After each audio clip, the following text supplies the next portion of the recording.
Welcome to Waters World. I'm Jesse Waters. Getting played for a chump by Donald Trump, that is the subject of tonight's Waters Words. After Little Rocket Man badmouthed Mike Pence and failed to prep for the Singapore summit, Trump did what John Kerry should have done. He walked away from the table. Based on the recent statement of North Korea, I have decided to terminate the planned summit in Singapore on June 12th. While many things can happen and a great opportunity lies ahead potentially, I believe that this is a tremendous setback for North Korea and indeed a setback for the world. If and when Kim Jong-un chooses to engage in constructive dialogue and actions, I am waiting.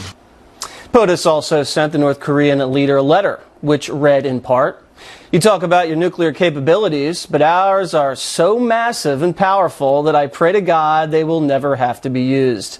I felt a wonderful dialogue was building up between you and me, and ultimately it is only that dialogue that matters. Someday, I look very much forward to meeting you. In the meantime, I want to thank you for the release of those hostages who are now home with their families. That was a beautiful gesture and was very much appreciated. If you change your mind having to do with this most important summit, please do not hesitate to call me or write." Incredible letter and classic art of the deal. Trump never locked in. We'll see what happens. If the meeting happens, it happens. And if it doesn't, we go on to the next step. We're moving along, and we'll see what happens. There are certain conditions that we want, and I think we'll get those conditions. And if we don't have the meeting. Well, we're going to see what happens on Singapore. We're going to see. We're going to see. So the president gave up nothing while the North Koreans destroyed their nuclear testing facility, froze ballistic missile tests, committed to end the Korean War, and released American hostages. Trump pulls out on principle, and Kim gets put in his place and loses face. Now America is negotiating from an even stronger position. But leave it to the left, all they see is a win for Kim. I think it's a good thing for Kim Jong-un. When he got this letter from the president saying, okay, never mind, he must be having a giggle fit. The art of diplomacy is a lot harder than the art of the deal. The president was rehearsing his end zone dance, and we weren't even at the 50-yard line yet on this summit.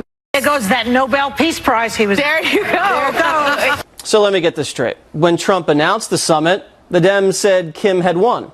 Very surreptitious way, and now they're not going to come clean on it under any circumstances. Well, they're saying they want to protect the president. They put a spy in the campaign to protect him. Jesse, they could have disclosed it to him. He would have been fine with it. I really believe that. Yeah. Jesse, there was only one campaign of the two nominees that took $5 million out of their campaign war chest, paid a former MI6 special agent to go to Russia to create a false dossier, and it wasn't the Trump campaign, it was the Clinton campaign.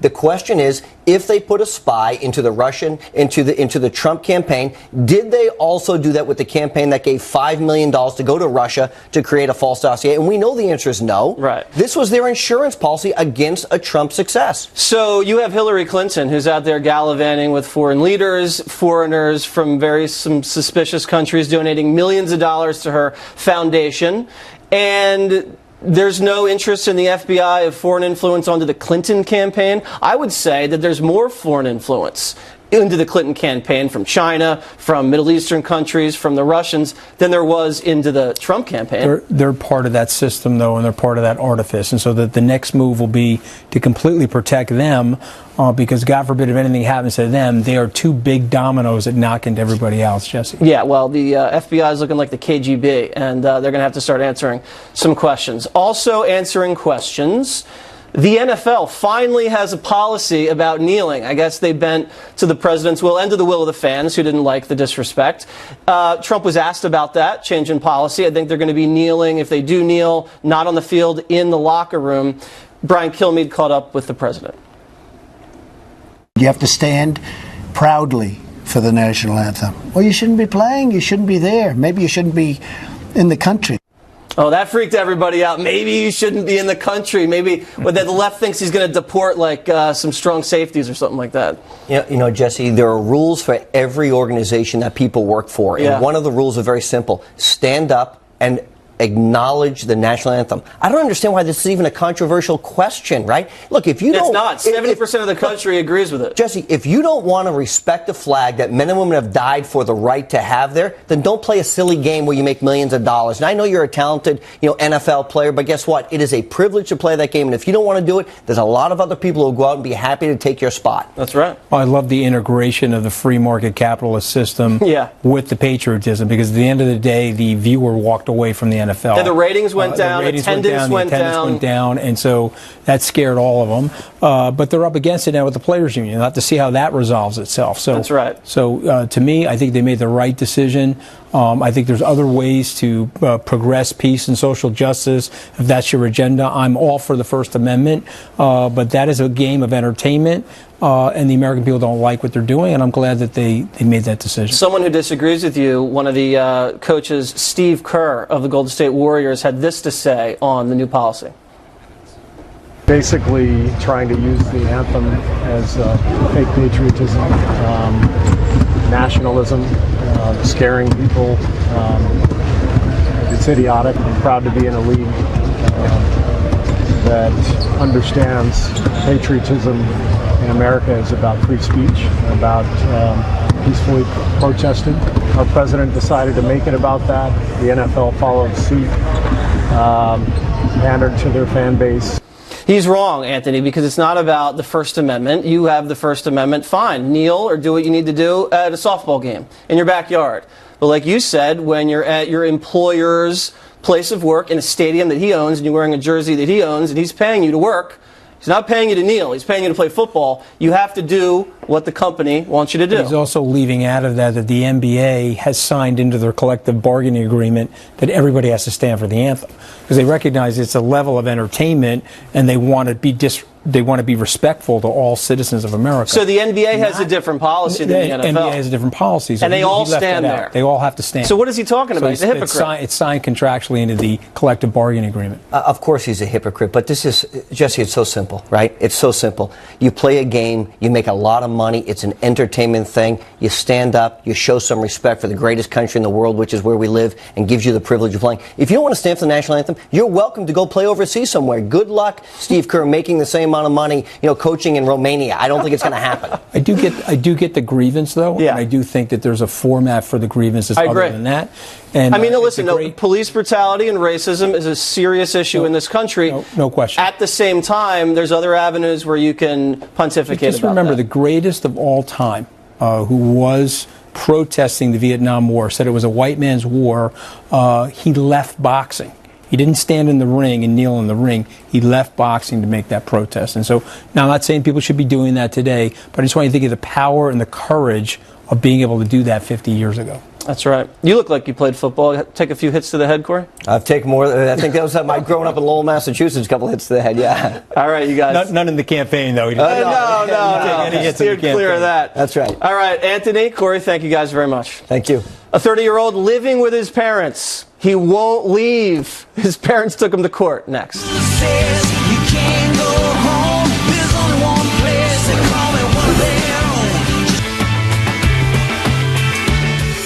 Yeah? Hi, is Chaz here? Chaz is somewhere here to see you! Pick up your skateboard! I live with my mom. Oh. Yeah. You hungry? Hey, Ma!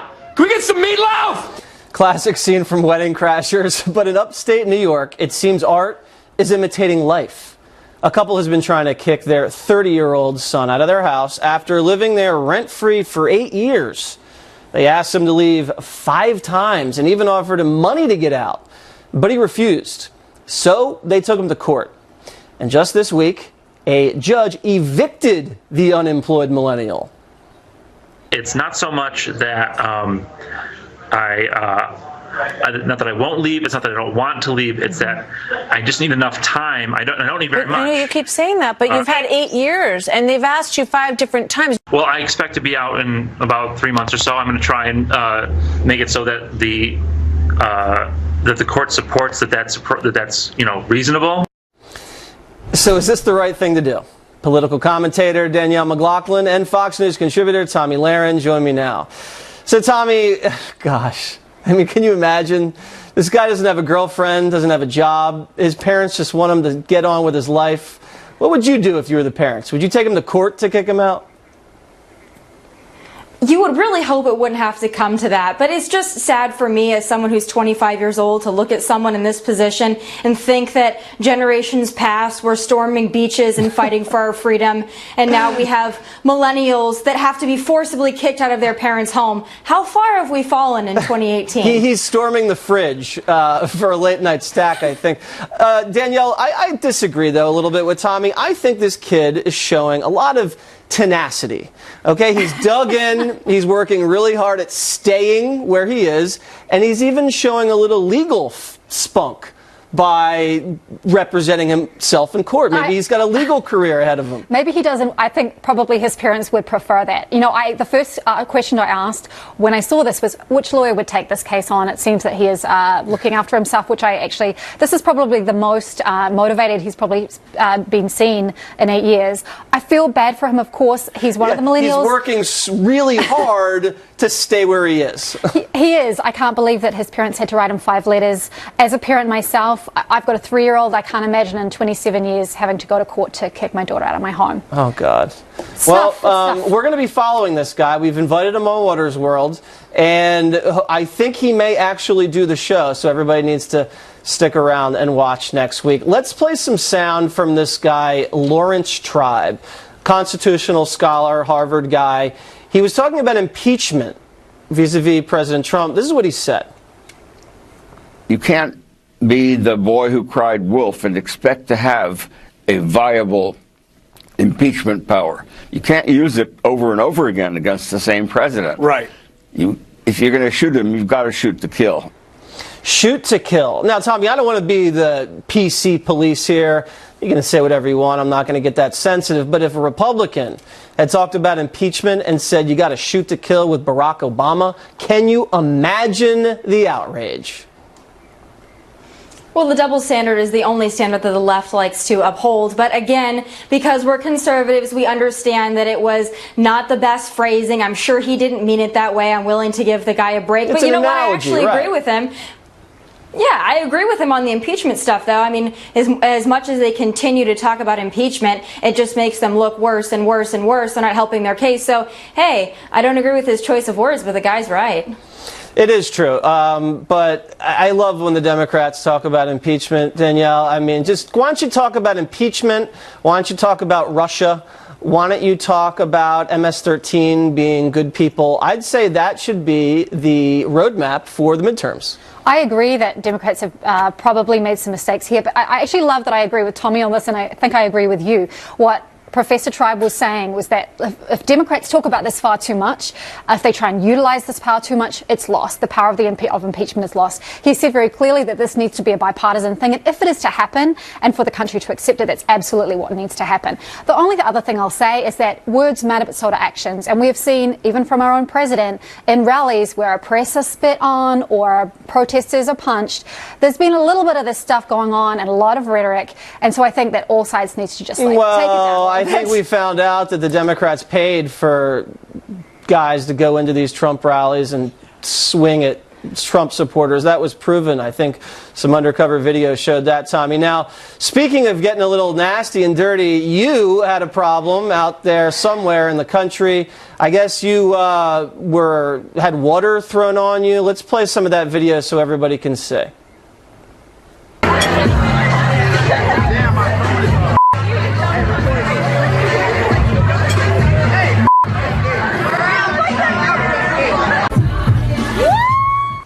All right, so someone threw water on you. Why did they do that? Well, I would like to just say that thank you for playing that, especially on Waters World. You know, it's still a little traumatic. I'm kidding. But, I know. I don't want to give you PTSD. I was at lunch with my family. Yeah. So I mean, again, it was water. It's not the end of the world, but it just shows the unloving and intolerant left and their true colors. And I experienced that firsthand. I experienced it on a weekly basis, but this was above and beyond. But the fact that they were proud of it, they wanted to post it online, yeah, that's a new low. But hey, that's the left. It is. I was at a bar on election night 2016 watching Trump win, and obviously getting a little excited when he started picking up some Democrat states and had my fists in the air and having a good time. And all of a sudden, this young lady threw a drink at me right over here in Midtown Manhattan, soaked me. I think it was water. I couldn't taste that well.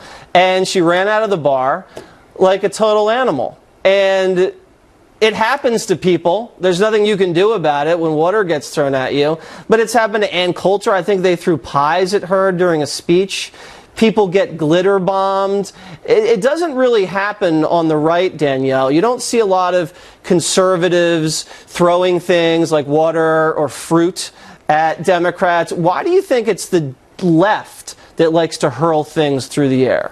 I'm not convinced that this is just the lefties being Well, I have bad. just convinced you by my numerous examples. You know, I will say this, that throwing water, throwing fruit, throwing a pie, none of this stuff is okay. Well, it depends what kind of pie. Well, if it's a really yummy pie and you get to eat a little bit, okay, Yeah, probably that's it's fine. okay. And Tommy, I feel for you, and I wish that we weren't in a place where this was happening. And so I think what we need to do is think a little bit about what we say and what we do, and let's try for a return to decency. You and I can sit here. I didn't bring a pie. I might not agree with you, but we can have a conversation. Tommy, that do you get heat when you go out? I mean, you're becoming such a lightning rod. I don't know why, but people have such visceral reactions to you. They either love you or they throw water on you. When you walk around, do you take security? Well, I have to tell you, even though I have some encounters like that one, most of the encounters that I have are positive. Yeah. And usually in California, it's people coming up to me saying, oh my goodness, I'm a conservative. Thank you for being a conservative in California. So yeah, there are some like this that are, animalistic and they have to act like this to get attention. But by and large, there are a lot of good Americans out there on the left and the right that appreciate free speech. So I'm just happy for that. I mean, it's like 0.001% of the people that do this. This is not a regular occurrence. But when they do it, they try to blow it up because they're proud of it. They think they're heroes for doing things like this, when in fact they're just a bunch of cowards. All right, Tommy and Danielle, have a great weekend and enjoy. Try not to get any water on you if you don't want it. And speaking of water, I get a lesson in waterboarding. That's next. A seven-nation army couldn't hold me back. They're gonna rip it off. Despite objections from the left, President Trump swore in the first female CIA director this week, Gina Haspel. Gina, congratulations. There is no one in this country better qualified for this extraordinary office than you. Our enemies will take note. Gina is tough. She is strong. And when it comes to defending America, Gina will never, ever back down. I know her. The beef against Haspel was based on her involvement with enhanced interrogation practices like waterboarding. Green Beret and former UFC fighter Tim Kennedy says waterboarding is not torture and even recorded himself being waterboarded for 42 minutes just to prove his critics wrong. I also didn't orchestrate the murdering of thousands of Americans on planes, in buildings that burnt to death. Some of them had a choice of jumping to their death or being burnt alive. So here is my sympathy for those guys that have been waterboarded. But just the whole, because it was like a tech Charlie and the Chocolate Factory. Yeah. Just the geeks win type thing. Tim Kennedy joins me now. I would never do that, Tim. I'm too soft, but I'm glad you did it because you can tell us what it feels like. So, in your own words, describe what it's like to be waterboarded for that long.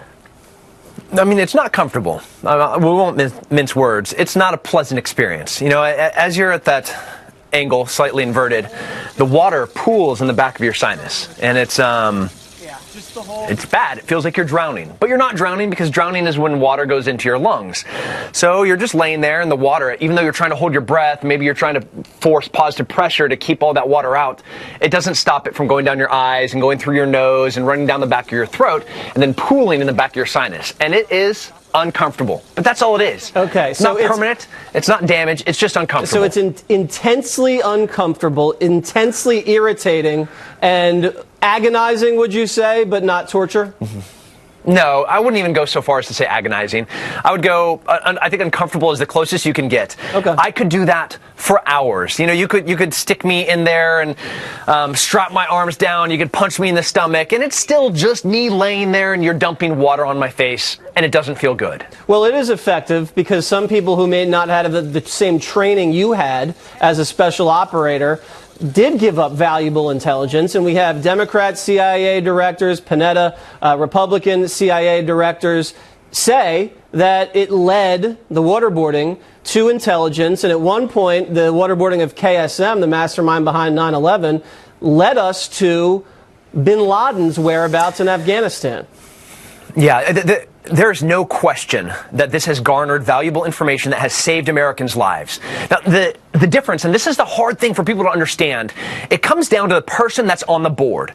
You know, I am resolute in my convictions. I understand morality, and I believe in ethics. And the people that we have waterboarded, they are the most despicable humans to walk the face of this planet. I mean, these are the Nazis of this generation. These are the people that torture, maim, kill everyone they have access to, and they're bullies and they're cowards. So when you take somebody like that and you take away their authority and you take away their control and you put them on the board and they've lost that power of being able to control everything, they freak out because they're cowards. Yes. And that's the difference. Well, I disagree with you when you said... Go ahead. What do you disagree with? You said that you wouldn't get on that board. I think that you would have no problem with it. I think you'd be like, oh, this is uncomfortable and this is horrible. But you're still a man of conviction. You're still a man of morals. And you would lay there and you'd be like, do you know what? This sucks, but whatever. Well, I'm glad those guys are glad cowards. You think so highly of me. I really appreciate it. And let me get your understanding of the Democratic mindset when it comes to waterboarding. Why do you think Democrats are so obsessed with prohibiting this type of procedure? Is it because they feel sorry for terrorists? Is it because they don't say they want to not drop to their level? What do you think motivates them to be so outraged when American CIA agents pour water on terrorist faces? They're apologists. They have forgotten. They're so short-sighted in what happened to us on 9/11. We've been at war for 17 years, and these are people that will put a man on their knees in front of them and slowly slit their throat on cameras. I'm looking at a camera right now. Imagine somebody in front of me, and I slice his neck open. What kind of human can do that? Those are the people that we've waterboarded. Now, I'm not saying two wrongs make a right, but they have been apologizing for what we have done since 9/11. Listen. Hiroshima, Nagasaki. We dropped atom bombs, nuclear bombs to end a war, and we are still at war with people that have done even more disgusting things. Right. So, well, I just don't understand. There's no excuse for them apologizing for these people. I don't understand it either, because I know if the sons or daughters of any of these Democrats that are objecting to enhanced interrogation were ever in a position where they had a loved one at the hands of an al-Qaeda terrorist, and the only way to save that person was to waterboard someone to lead to those whereabouts, they 100% would say yes, do whatever it takes to find my son or daughter. Tim Kennedy, thank you very much. I got to run. My pleasure. Appreciate it. Take care. Up next, Diamond and Silk. I got a question. I need to ask somebody. Why is it